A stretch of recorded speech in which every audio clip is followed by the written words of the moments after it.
ರಾಜ್ಯದಲ್ಲಿ ಈಗ ಶಾಸಕ BR ಪಾಟೀಲ್ ಅವರ ಆಡಿಯೋ ಹಲ್ಚಲ್ಲೆಬ್ಬಿಸ್ತಾ ಇದೆ. ಸಚಿವ ಜಮೀರ್ ಅಹಮದ್ ಇಲಾಖೆಯ ವಿರುದ್ಧ ಬಹಳ ಗಂಭೀರ ಆರೋಪ ಮಾಡಿದ್ರು ಪಾಟೀಲ್ ಅವರು. ಮನೆ ಕೊಡೋಕೆ ಲಂಚ ಪಡೆದಿದ್ದಾರೆ ಎನ್ನುವ ಪಾಟೀಲ್ ಅವರ ಆಡಿಯೋ ಇದೀಗ ರಾಜ್ಯಾದ್ಯಂತ ಹೆಚ್ಚಿನ ಮಟ್ಟದಲ್ಲಿ ಸದ್ದು ಮಾಡಿತ್ತು. ಆಡಿಯೋ ವೈರಲ್ ಆಗ್ತಾ ಇದ್ದಂತೆ ವಸತಿ ಇಲಾಖೆ ಗಡಗಡ ಅಂತ ನಡುಗ್ತಾ ಇದೆ. ವಸತಿ ಇಲಾಖೆಯಲ್ಲಿ ಬ್ರಹ್ಮಾಂಡ ಭ್ರಷ್ಟಾಚಾರ ಆಗಿದೆ ಅನ್ನುವಂತಹ ಆರೋಪವನ್ನ ಅವರದ್ದೇ ಪಕ್ಷದ ಒಬ್ಬ ಸೀನಿಯರ್ ಲೀಡರ್ ಮಾಡ್ತಾರೆ. ಅಂದ್ರೆ ಏನರ್ಥ? ವಿರೋಧ ಪಕ್ಷದವರು ಹೇಳಿದ್ರು ಅಂದ್ರೆ ಬಿಡಪ್ಪ ಅಂತ ಹೇಳ್ಬೋದು. ಇಲ್ಲ, ಆಡಳಿತ ಪಕ್ಷದಲ್ಲಿರುವಂತಹ ಒಬ್ಬ ಸೀನಿಯರ್ ಲೀಡರೇ, ಶಾಸಕರೇ ಈ ಆರೋಪ ಮಾಡ್ತಾ ಇದ್ದಾರೆ. ಸ್ವಪಕ್ಷದ ಸಚಿವರ ವಿರುದ್ಧ BR ಪಾಟೀಲ್ ಕೆಂಡ ಕಾರಿದ್ದಾರೆ. ರಾಜೀವ್ ಗಾಂಧಿ ವಸತಿ ಯೋಜನೆ ಇರುವಂತದ್ದು ಯಾಕೆ? ಬಡಬಗ್ರಿಗೆ ಮನೆ ಹಂಚಿಕೆ ಮಾಡೋದಕ್ಕಲ್ವಾ? ಬಟ್ ಅದರಲ್ಲೂ ಕೂಡ ಲಂಚ ತಾಂಡವ ಆಡ್ತಾ ಇದೆ ಅಂತ ಅವ್ರ ಆರೋಪ.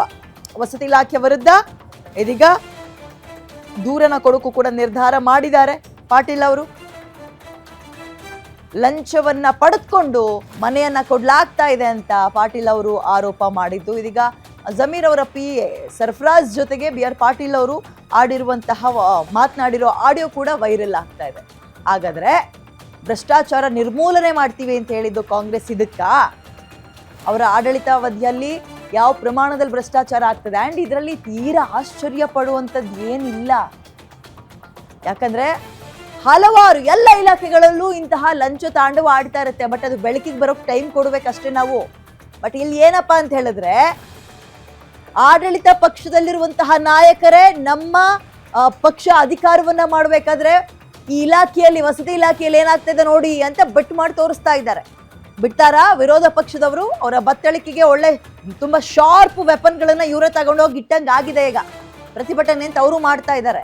ಹಾಗಾದ್ರೆ ಭ್ರಷ್ಟಾಚಾರ ಆಗ್ತಾ ಇರೋದು ನಿಜಾನ? ಹೌದು ಅನ್ನೋದಾದ್ರೆ ಎಷ್ಟು ಪರ್ಸೆಂಟೇಜ್ ಅಲ್ಲಿ ಆಗ್ತಾ ಇದೆ? ಇದೇ ಕಾಂಗ್ರೆಸ್ ಅಲ್ವಾ ಎಲೆಕ್ಷನ್ಗಿಂತ ಮುಂಚೆ ಬಿಜೆಪಿ ಅಧಿಕಾರದಲ್ಲಿದ್ದಾಗ 40% ಕಮಿಷನ್ ತಗೊಳ್ತಾ ಇದ್ದಾರೆ ಅಂತ ಆರೋಪ ಮಾಡಿದ್ದು, ಪೇ CM ಅಂತ ಕ್ಯಾಂಪೇನ್ ಮಾಡಿದ್ದು. ಈಗ ಅವ್ರು ಏನ್ ಮಾಡ್ತಾರೆ? ಹಾಗಾದ್ರೆ ಅವರ ವಿರುದ್ಧ ನೀವು ತಿರುಗಿ ಬಿದ್ದಿದ್ರಿ, ಭ್ರಷ್ಟಾಚಾರ ಆಗ್ತಾ ಇದೆ, ಕಮಿಷನ್ ಇಸ್ಕೊಳ್ತಾ ಇದ್ದಾರೆ, ಪೇ CM ಅಂತ ಕ್ಯಾಂಪೇನ್ ಎಲ್ಲ ಮಾಡಿದ್ರಿ, ಬಹಳ ಮುಜುಗರಕ್ಕೆ ಒಳಪಡಿಸಿದ್ರಿ ಬಿಜೆಪಿ ಅವ್ರನ್ನ. ಹಾಗಾದ್ರೆ ನೀವು ತುಂಬಾ ಕ್ಲೀನ್ ಹ್ಯಾಂಡಾ? ನಿಮ್ಮದೇ ಶಾಸಕರು, ನಿಮ್ಮದೇ ಪಕ್ಷದ ಒಬ್ಬ ಸೀನಿಯರ್ ಶಾಸಕರು ನಿಮ್ಮ ಬಂಡವಾಳ ಏನು ಅನ್ನೋದನ್ನ ಬಿಡಿಸಿ ಹೇಳ್ತಾರೆ. ಹಾಗಾದ್ರೆ ಎಲ್ಲಿಗೆ ಹೋಗಿ ನಿಂತ್ಕೊಳ್ಳುತ್ತೆ ಇದು?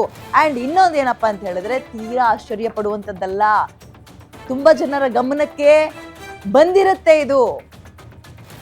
ಇಲ್ಲಿ ತನಕ ಎಷ್ಟು ಮನೆ ಕೊಟ್ಟಿದ್ದಾರೆ, ಆಯಾ ಮನೆಗೆ ಎಷ್ಟೆಷ್ಟು ಫಿಕ್ಸ್ ಮಾಡಿದ್ರು, ಬಡಬಗ್ರಿಗೆ ಮನೆ ಕೊಡ್ತೀವಿ ಅಂತ ಹೇಳಿ ಹಣವನ್ನ ವಸೂಲಿ ಮಾಡೋದು. ನೀವು ಈಗ ಗ್ಯಾರಂಟಿ ಎಲ್ಲ ಕೊಟ್ಟಿದ್ದು ಬಡ ಜನರ ಪರವಾಗಲ್ವಾ?